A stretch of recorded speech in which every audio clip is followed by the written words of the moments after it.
I think there's such a interesting dichotomy of culture, right? Again, culture isn't something, in my opinion, that you can just exacerbate or talk about. I think it's something that has to be felt. So there's an irony when we talk about how great culture is, because no one's going to actually believe us until they feel the culture. And no one's going to feel the culture until they're a part of the culture. This video is brought to you by morethanrealestateagent.com, your #1 source for real estate merch on the internet. Use code YouTube for 10% off your first order. What's going on, everybody? It's your brother, your uncle, your favorite realtor's favorite realtor. And for today's Blueprint podcast, I have a guest that if you don't walk away with some type of nugget that you apply to your business on day one, you are absolutely leaving money on the table. My guest today is Mr. Gagan. He is a Columbus, Ohio-based realtor, and he is going to talk through all of the strategies that he leverages using the power of Facebook and Google Ads. Gagan, how are you today, sir? My brother, I cannot complain. I appreciate you having me on, man. Listen, when I tell y'all, I asked Gagan to be on this podcast so fast, man. He and I are part of Real Brokerage, and of course, I always do this quick call to action for those of you listening and watching. If you are not getting this level of support that you're going to get from today's podcast at your brokerage, if you are struggling to generate leads, if you are struggling to close business, please do us a solid and book a call using the link in the first pinned comment or in the description. I will put myself and Gagan's information so that you can tap in, because he is my Columbus, Ohio co-sponsor partner, and he and I are excited to help you in your business. And so, Gagan, I asked you to be on this podcast for a very selfish reason. I mean, he is leveraging Google and Facebook ads on guru level. And before we get into how he generates leads on autopilot, Gagan, I want you to tell the good people your story, how long you've been in real estate, and then what ultimately brought you to Real Brokerage. Yeah, no, I appreciate you having me on, Marvin. It's kind of an interesting journey. So I'm an immigrant, fresh off the boat, came here from Nepal in 2008. Had the whole story of wanting to be a doctor. Went to school for 7 years, the whole idea, things like that. I went to Italy to study abroad, and then I was modeling there a little while back. And I was like, man, I don't want to go to school for like the next 7 years plus residency, all those things. So I started looking at other options, and I was always just naturally really good at sales. Like marketing comes secondary to me. So understanding advertisements and things like that, like it's always been something that I've struggled with. But I've just always been really good at talking with people. So I was looking at car sales, I was looking at life insurance, and I was looking at retail real estate too. And I saw the checks, man. I saw those checks. I was like, dude, like you can get paid a decent amount, a hefty amount right here by just selling some houses. So one house a month could be like 10K. So initially, I joined for the money. I think like 95% of other people too. Realized it was a lot harder than most people made it seem, like selling sunset. I was initially with a boutique little brokerage when I first started out, and then I started getting, I don't want to use the word recruited. I was getting conversed with by EXP. Didn't really love the way that things were going with the boutique brokerage. I just wanted more of a national presence. Right. Switched to EXP. And then there was very much so a specific centric way of lead generating with the group that I was a part of.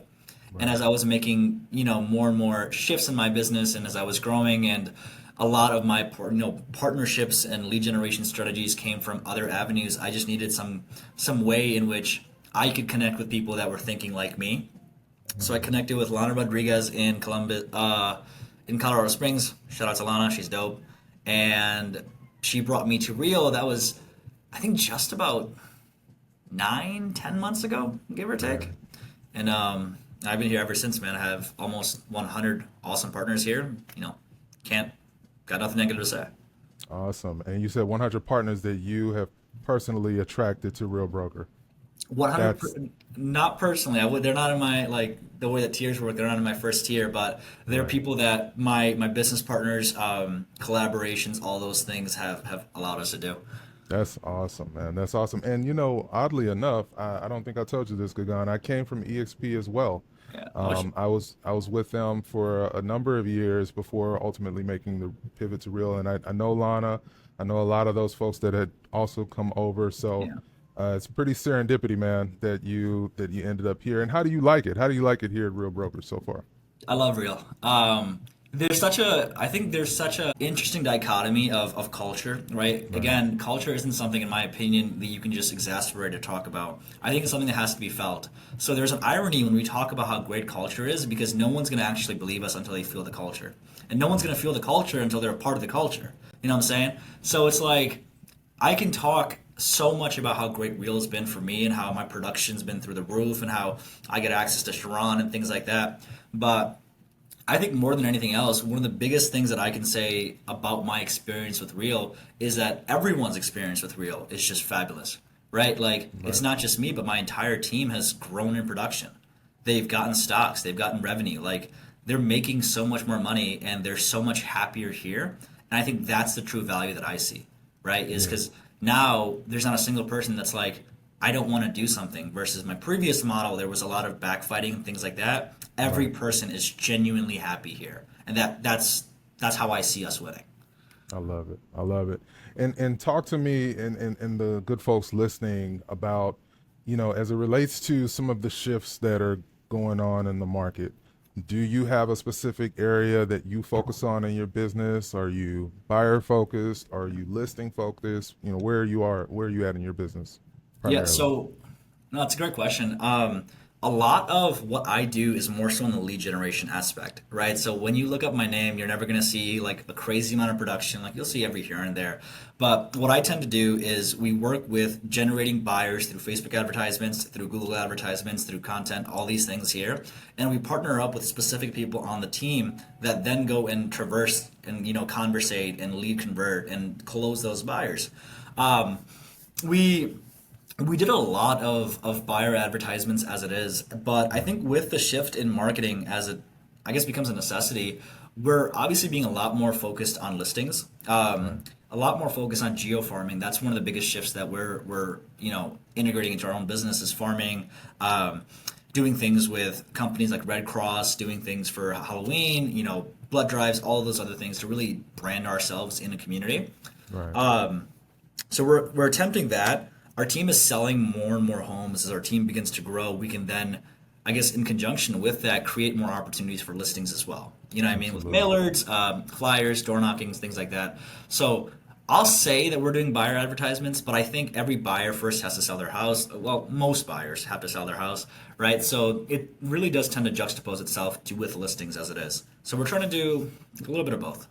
I love that. I love that. And I think that it's important, man, to have balance in your business. You have certain agents that talk about, oh, I'm a luxury listing agent and I only deal with luxury or I only deal with REO. And I feel like you have to be your license gives you the greatest ability to be diversified in your business. Specifically, if listings are drying up, well, then you go back to your buyer base and you focus on them. If the buyers aren't getting pre-approved or there's issues with the interest rates, well, then you shift to your listing, your luxury level. I think that it's very, very important to leverage every and all aspect of our business to generate leads to us. And then, as you mentioned, you can delegate accordingly to specific individuals or partners that you work Yeah. with. And I want to double click back to your statement and one of the primary reasons here that I think that folks will get value, and that is your early adoption to Google and Facebook ads. Like Yeah. what got you, or what led you to see the power in that, and how do you incorporate it in your business? So I was just about 2.5, 3 years ago. I was homeless and I was living in my car. I was living in Wow. my own basement, and I needed money, right? So that's sort of when my like true real estate career started. That's what I want to say is like in just complete desperation with nothing to lose. I would cold call for like 10 to 12 hours a day, and for the first time in my life, I had money. You know what I mean? Like I had things that I was doing, but I wasn't happy. I wasn't homeless anymore. I had a place to live, but I wasn't happy. And I think the reason that I wasn't happy is because number one, I was cold calling for 12 hours a day, and no one likes getting told. You know what I mean? Who, Like no one likes. I can't use profanity, but no one likes to get right. told off in for like 10, 20 times. Yeah, yeah. Um, So so that was that. who would you cold call? I'm curious. What type Expires. of client? Ah, So I would expired just cold call listings. Okay. expires for 12 hours a day. Got it. Got it. And I didn't even do it in my market. So I live in Rochester right now. We're going to Columbus, but I would do it in Portland. I would do it in Washington, in California, in super high price point markets. And my thought was, I'll take a 35% commission, make Right. like 10, 15 grand. And I'll keep doing this while the agent does the service over there. Worked really well. But again, I realized that it wasn't really scalable. Meaning Mm, that if I wanted to have a business, I would have to cold call every single day. If there was a day right. in which I couldn't do it, I wouldn't, right? Now we're talking about hiring ISAs, we're talking about virtual assistants, all these things. Put that aside. If I wasn't cold calling, I wasn't making bread. So I started looking at other things. I couldn't do any kind of warm outreach. I didn't have an SOI, right? I was Right. 19 years old at the time, so like none of my friends were buying. Right. I couldn't make content, but about what? So I was sort of like, if I'm calling in Oregon, what am I going to do by making content in Rochester? So the only other thing that came to be was ads. So I started experimenting with Facebook advertisements with Google, spent thousands of dollars, lost thousands of dollars. Oh, wow. Um, Okay. and then again, just with trial and error, once we started revising things, we then started figuring out what actually works in the market. Right? So there were a few things that when we tested it again and again, it kept on generating us buyers and sellers and leads. So we kept on experimenting with those things and saying, okay, this is what we need to do at a higher level of scalability and accountability for ourselves in order to make the most amount of money possible. And so, did you start by more so A/B testing, just seeing what ads worked, what didn't, and Yeah. then how did you ultimately? And I'm putting my newbie hat on. If I've got a little bit of money to burn, if you will, towards Yeah. ads, like how strategically should one approach? And do you like Facebook or Google? One over the other. Kind of walk folks through that. Yeah, so I'm gonna go super high level, and if anyone has any questions, obviously just hit me up. I'd be happy to just give the playbook away. So if I was a beginner and I didn't know what I was doing and I was completely just starting off, here's what I would do. The number one most important thing in today's market is retention. It's awareness. Awareness is the next currency. So screw everything. Screw getting emails, screw getting everything else, because that will come. What you need to do is have people constantly seeing you every single place that you go. The number one agent in Rochester reached out to me today and he said, dude, I see you everywhere. Like, what are you doing? And I'm like, because I have a custom audience and you're a part of it, buddy. Love So it. it's like there's a reason that you're seeing me. So what I would do in terms of retention marketing is first and foremost, I would create 5 pieces of content about a relevant topic in your specific niche. Right? So let's say you do a lot of relocation buyers. What I would do is here are the top 5 things that every relocation buyer has to know if you're moving to Columbus, Ohio in 2024. Boom, boom, boom, boom, boom, and give it away. Don't ask for anything, just give it away. Here are the top 3 places that I would avoid if you're in your 20s and you're relocating to Columbus. Boom, boom, boom, boom, boom, give it away. Here's the top 5 best, and this is my favorite one. Here's the top 5 best pizza shops if you're in your 30s and you're planning on moving to Columbus, Ohio. Boom, boom. Because people like that, you know what I mean? Like people enjoy the fact that it's local. So start doing things like that. And there's a great website called answerthepublic.com Oh yeah. in which if you type your specific area, it's going to Google search everything that people are asking. So what you do is you get a question, chat GPT the question and say, give me an answer to this in which there's SEO related content. So then you just spit it out with a prompter right in front of you. Then you get a website called captions.ai. Oh yeah. Captions.ai is about $5 a month in which it then edits the caption for you. You hire a virtual assistant for $5 an hour. They actually add the content, Instagram, everything. They create the search words. They create all the hashtags, SEO. And then out of the 5 best things, you pick 3. This is where advertisements come to be. The 3 best ones, you then go press campaign on the builders, in which is going to be the top left side of Facebook advertisements. Press campaign, press awareness, and then you drive awareness to those traffics, right? Once you have those things and once people start seeing those things, you figure out which one of those advertisements is working the best, stop the other two, put the most amount of money behind that advertisement, and then help that scale. The best numbers that you should be looking at is every single view should be less than 0.01 cent. If the numbers are less than 0.01 cent, you have a good ad. You let that keep running until the numbers don't make sense, until it's zero point zero 0.02 or whatever, right? Once you have that, you then press in the middle of the screen on Facebook Ad Manager, there's going to be a small button in which you can create a custom list. You press on that button. On the bottom side to the left-hand portion, there's going to say video views.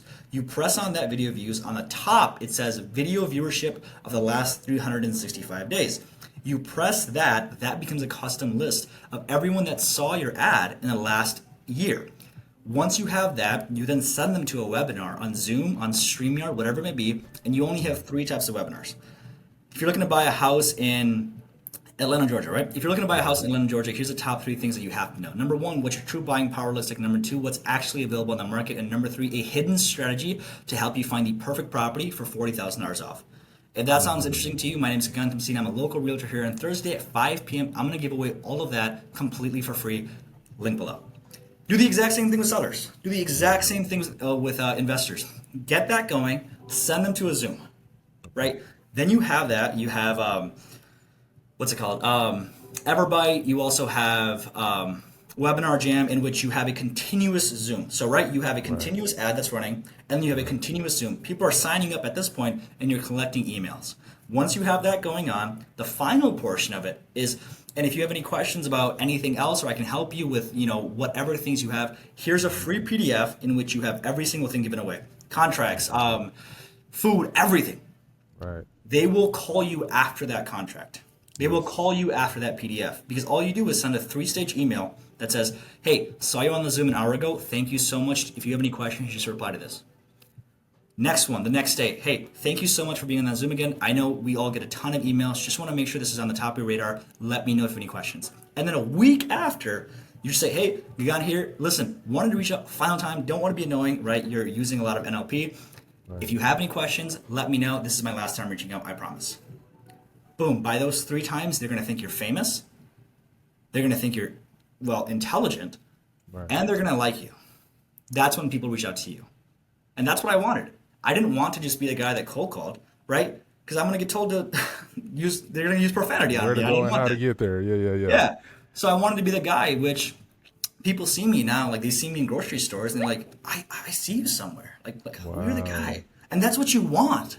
You know what I mean? Because that's how you win. That's retention marketing. And now we're implementing that with geo-farming in specific teams and specific neighborhoods. But I hope that helps. That's kind of what we do with Facebook. No, man, this is I'm a nerd about this kind of stuff, Gagan. So everything you just shared, I'm gonna watch this at a slower speed so that I don't miss anything. And I think a lot of what you mentioned, especially towards the end, once those clients are getting those, messages, that first, second, and that third and final touch, y'all, this is a drip campaign that he's explaining. You get these emails, you throw them on a drip campaign using whatever CRM you use. I use Lofty, but MailChimp, there's a bunch of them that can do these multiple touches. And that is how, as Gagan is mentioning, you are omniscient. Like you're everywhere in your potential clients' eyes, and they'll see you at the grocery store and say, I know you from somewhere. And I think that's incredibly powerful. And I think, for one, as you mentioned, Gagan, it gives you more of your time back, because rather than spending all those times on the phone where you don't necessarily know if it's actually going to be any opportunity that comes from the person on the other end of the phone, other than them telling you where to go and how to get there. I think that attraction marketing, retention marketing, as you called it, I call it as well, attraction marketing, is those individuals are coming to you. They see you enough, then they automatically begin to assume, whether you're a newbie agent or you've been doing this 25 plus years, that you are the mayor of that area, and you are the person that they need to reach out to when they're ready to buy and ready to sell. And so I think that this is, like, if you don't take anything else away from this, guys and gals listening and watching on YouTube, apply that to your business now. Scale, A/B test, maybe even A/B and C test, see what's working. And as you mentioned, Gagan, you can get started on a fairly low budget. And then as you start to generate those leads, you nurture those leads, and then you just rinse and repeat. So I think that's real powerful. Hey, if you made it this far in the video and you are a real estate professional, consider partnering with me here at Real Brokerage. Pay nothing per month, get a fantastic split, and you have the opportunity to build a business through revenue share and stock purchases. Book a call at the link below in today's video, and I'm happy to have a conversation on why I was able to grow my business exponentially by moving my practice to Real Brokerage. All right, back to the video. Now, what are you doing with these leads when you get them? Do you have a preferred CRM that you use, or kind of walk folks through from once you retain them, how do Yeah. you nurture them and continue to stay top of mind? So when we did this, we've been doing this for about a year now at this point. When we did it originally, what we would do is immediately try to get them into Lofty, immediately try to get them into KV Core at that time, and then just have it so that we're showing homes, right? Unfortunately, we can't do that anymore, especially after August. So what we're doing is we're shifting the model of conversion to be one in which here's the value proposition that you have here. Everything that we're talking about, right? So we give like I think it's really stupid for agents to sort of withhold anything back because when you're it's so people notice it, you know what I mean? It's like the energy that you're giving off is just very selfish and no one wants to work with that. People want someone that's authentic. So when we give away everything, we give away the contract, we give away all of our value proposition, we give away everything because worst comes to worst, there's a team that does something better than us and we implement, we just get better, you know what I mean? So we give away everything. We give away the pre-listing packet, we give away the pre-buying packet, all those things. So once we have their contact and they're like, hey, I'm interested in something, either we have a Zoom call or an in-person. So Real's a cloud-based brokerage, but our team and I, we bought an office building, so we have something in person. We Oh, invite them love it. here, cup of coffee, and what we do, as Sharon likes to say, is proof over promise, right? So we have the unique propositions. We have all those things that we talk about. For example, it's, hey, listen, one of the first things that we do is we actively search for expired listings that are in your buy box. And then we show them an ad that we're running, right? So Jason Cassidy's, if you're watching this, this is meant for you. We show them our own version of that ad. Things like that. And they're like, oh my gosh, you guys are actually doing things that make us unique. And then once we have that situation scenario completed, we figure out their buy box. We start running ads and creating content around that with them right there. What get them on Zillow, make them like we have them do stuff. You know what I mean? Right, Like we have them go on their phone, we have them go on Zillow, we have them send a property that they want us to send. Because most people don't know how to do that. right. We have that happen. Get their buy box, show them exactly what we're doing, run everything, start creating things with them there, so they're like, oh my god, I'm a part of this journey with him, and they're never leaving if that happens. Get them to sign the buyer's agreement. Yes. Sometimes we'll have the lender, sometimes we won't, but then we'll get them pre-approved, and then we'll have them searching for homes. I love that. I love that. And you follow a similar strategy when you're referring out the business as well, as far as when you get those types of leads and you're sending it out. How are you assuring that the lenders that you are referring that business out to are operating on that high level that you Yeah. are and staying top of mind? Do you essentially take the lead on it and then hand it off to them completely? Kind of walk folks through that as we're landing the plane here. I have a very my mindset about lenders is probably different than 99% of people's. I don't believe that someone that just communicates is enough. And I'm sorry if that's the wrong way of thinking. That's the way I think. You know what I mean? I don't think that just being good at communication and answering your phone is enough. That's not Right. that's not, you know what I mean? I think as a good lender, you yourself have to have such a unique articulation of value that makes you different than anyone else. We train our lenders with sales, right? Like we give them scripts, we give them dialect, and they call these leads with us, number one. Number two, we train them. We're like, hey, what does Gagan's team do differently than anyone else? They know exactly what to say, right? We also know the exact same thing about them. Like, hey, what's Brian's team? What's Chet's team? What do they do differently? What makes your lender unique? Oh, boom, boom, boom, boom, boom. Right. Imagine the level of professionalism that you have once that's collaborative. And then on top of that, this is a really cool trick. I don't see anyone else doing. But after you have your buyer consultation, Yeah. have the lender call them. Hey Marvin, listen, Gagan's personal lender here. Gagan told me he's super excited to connect with you. I just wanted to be here and support you any way I can. I'm also the loan officer. He's going to connect us, but even before he does, I wanted to personally reach out to you and say we're super excited to have you on this home buying journey. I love that. People, they go crazy. I get so many texts from buyers. They're like, oh, by the way, your lender, I love that guy and I don't even know him. I'm like, there we go. That's what we Yeah. want, kind of thing.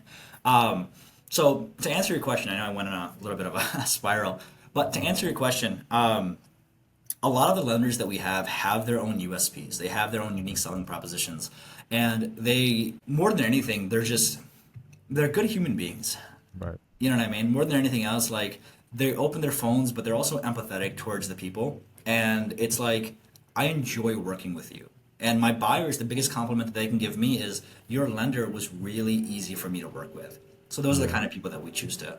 And I think that's key, man. That's powerful. I use the word a concierge experience with every one of my clients. And as you mentioned, a lot of times clients skid, and I know our president Sharon talks about that, where we, as the agent, we take our hands off of certain aspects of the transaction, Yeah. and that can lead to the buyer feeling, neglected, and a chain. What's the word that Sharon uses? A chain breaks Yeah. in the link, and so when that chain breaks, you begin to lose trust, and everything just sort of goes in Right. a downward spiral. So I think that it's important, man, to have that great relationship with those lender partners. Continue to stay on top of the lenders, making sure they're serving the client at the highest level possible, communicating things of that nature to you and to them in order to assure that the transaction moves as it should. Yeah. So landing the plane here, Gagan, what would be some nuggets of advice that you would tell an agent right now that they're terrified of August? They don't know what's going to happen, after the world ends on August 17th, as many Yeah. agents think. But, in preparation for what the new normal may be, what are a couple of things that you would say new or veteran agents should be including in their wheelhouse moving forward? Yeah. I mean, it's such a simple message, dude. I would say to anyone that's scared, so am I. Yeah. Right? Like, So am so am I. I. Yeah. Like, I'm scared. Like, why would I not be? There's one of the biggest fears that humans have is the fear of the unknown, and I'm not going to sit Right. and pretend and be like it's going to be the same because it's not. Right. So for me to be like, this is what you should be doing would just be completely hypocritical of the person that I am. I don't know what you should be doing. I don't know what I should be doing. All I can tell you is from a human experience standpoint, people sell and buy on emotion. And from a marketing and a business standpoint, there's only four ways to generate business: warm outreach, cold outreach, content, and ads. And if you keep doing those things, regardlessly of whatever industry you're a part of, you will get clients. If you keep revamping, keep getting better, and keep doing things, you will get clients. Now, what you do with those clients, how you get paid, I don't know about. What I can tell you is if you get enough clients, someone will see you at such a different level that they're willing to pay you. The biggest thing that any business owner needs to focus on is lead generation. The more clients that you have, number one, the more money you'll make. And number two, the more clients you'll get to choose who you want to work with. It's a really unique way of thinking, but that's why I don't really focus too much on ideas of fulfillment. I think most people are I think most people are just are kind. I don't think bad people. I don't think there's as many bad people as the media makes it seem. Right. So I think in terms of that collaboration that exists, but if I can generate more business for my team, and my team can go out and completely hunt, then everyone wins. So to anyone that's scared, I'm freaking terrified. But I mean, the sun's gonna be up tomorrow. You know what I mean? Like, what am I gonna do about it? The sun will be up, and the moon's gonna shine, and then we're gonna live another day. I always say, John, hustlers will continue to hustle Yeah. regardless of what's going on, and if you're being proactive versus reactive, you're going to be just fine come Yeah. August. If you need to go get that MLO license, go get it in the preparation of no longer being potentially paid as a buyer's rep. Yeah. If you need to sharpen your axe, if you will, as it relates to listings, so maybe that's going to be the focus moving forward. Whatever you need to do, you need to have been doing it yesterday. And ultimately, as you mentioned, the work will continue to take care of itself. Gagan, this has been amazing. I wanted this to be a short and sweet podcast, packed full of value as it was. How can folks stay in touch with you, and why should they consider you as a co-sponsor if they're watching this video and they're like, I like Marvin, but I like what Gagan's got going on? Yeah. What are some of the value adds for folks that you sponsor? I mean, honestly, I don't know if I would be a good sponsor for anyone, right? Like, one Okay. of the things that I struggle with myself is just figuring out like why people are with me in the first place. I will say, like, in terms of what I am good at and what I'm not good at, I'm not good at giving praise. So if you want someone that's going to pat you on the back, that's not me. I think every entrepreneur should be hardworking. So go with someone else. If you want someone that's tactical, if you want someone that's going to give you strategies that work, that's experimented tens of thousands of dollars, that have ads, that have landing pages, built out funnels, I'm the guy. If you want to scale your business, I'm him. If you want someone that's, like to create motivation constantly, I'm not the person that you want to work with. I don't say that out of like ego. I say that more so because I care about everyone and I want to make sure they're getting the best experience. And Yeah. sometimes I'm not going to be the guy to give them the best experience. But if you want to scale your company and you want to scale who you are as a person and you want to do more transactions, then I think it would be a good fit. I love that. No, man, that's that. There are a segment of agents, a considerable segment of agents that's all they're looking for is that tactics and that strategy. And if you're interested in having those conversations on partnership with myself and Gagan, and click the first pin link in the description in the comments of this video. Yeah. Gagan, man, I appreciate you. Are you on social media? How can people keep up with what you got going on? Yeah, so I'll just give you my phone number. It's 720-270-5787. If you want to call me, just, do that. I also have an Instagram where I help real estate agents convert more deals. So that's Gagan Leads. Marvin just put it in like the chat or something. And I got you. yeah, if you want to just reach out to me, Marvin and I are part of the same brokerage. So, just do that too, I guess. All righty. Well, I appreciate you. And again, if you've gotten value from today's podcast, let us know in the comments on YouTube what were some of your key takeaways. I've got my notepad here and my little Otter AI note taker that's going to spit all this back out so that I can implement it in my business. And that's what every podcast is all about. It's about providing one actionable nugget to help you as the listener and the viewer get better, get sharper, and get faster. And until the next podcast, this is your brother, your uncle, your favorite realtor's favorite realtor signing off. Thank you so much, Gagan. I appreciate you again. See you, bro.